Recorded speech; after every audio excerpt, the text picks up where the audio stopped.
Hey guys, my name is Ronnie Furman, and this is my first tutorial for the CG Toolbox website.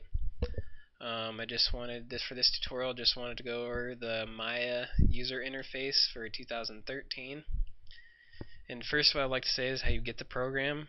Well, you can obviously buy it from Autodesk, or if you're a student, if you're a student, you can actually get the program for the full program for free for a year, which is nice. If you so you go to their website, and if you have a student email, then it works, so you can get that program. And what's nice about that is Maya is coming out with a new program every year, and so which is nice. So you can renew that and get the next program with your student email. And I also want to say that everything I cover is going to be with modeling. So the next tutorial I'm going to be modeling like a simple object, so I'm not going to be covering over every single little button there is on here, because there's so much stuff on here that I do not even know what it does, and I don't even use, so I should know, but I really don't. I'm just modeling, and I like to model characters and stuff, so what I use gets it done. So alright, so let's go over my user interface. Up here is the main menu, basic setup for any program. And bottom below here, this line across is the status line toolbar. And I want to go over this little pull down menu right here. You can change this to surfaces, animation, polygons, and we notice I change them. This top menu up here changes. So rendering, you have all these other buttons to press, pull down. But we're going to be staying in polygons in later tutorial, because we're going to be creating models with polygons.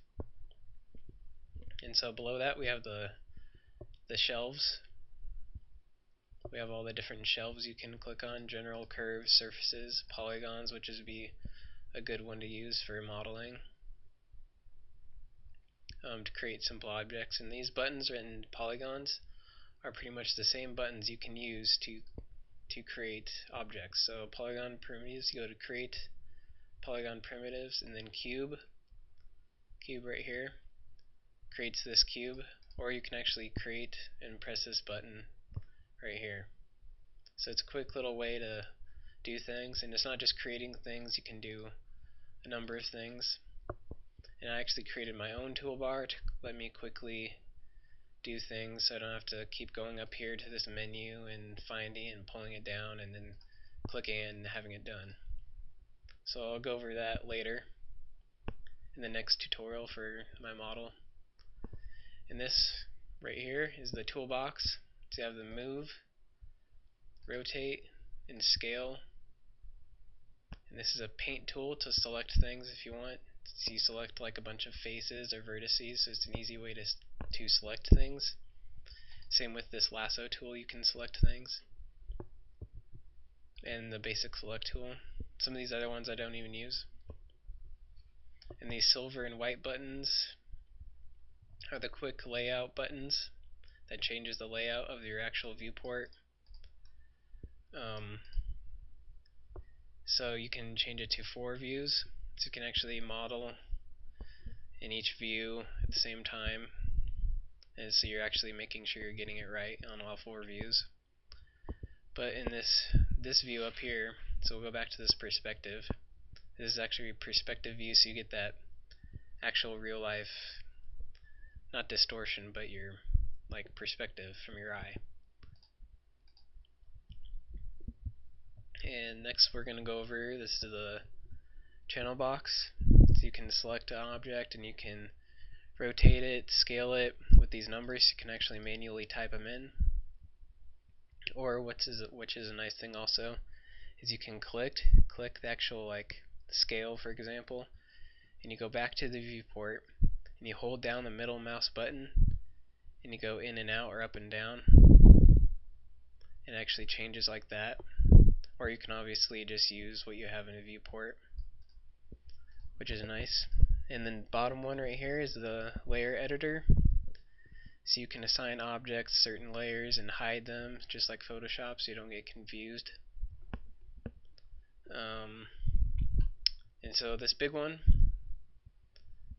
is obviously your window or your navigation pane. And so how you move around an object is Alt and left mouse button, and you rotate around an object. And then to zoom in and out is Alt right mouse button. And then the Alt middle mouse button lets you pan across it, go up and down.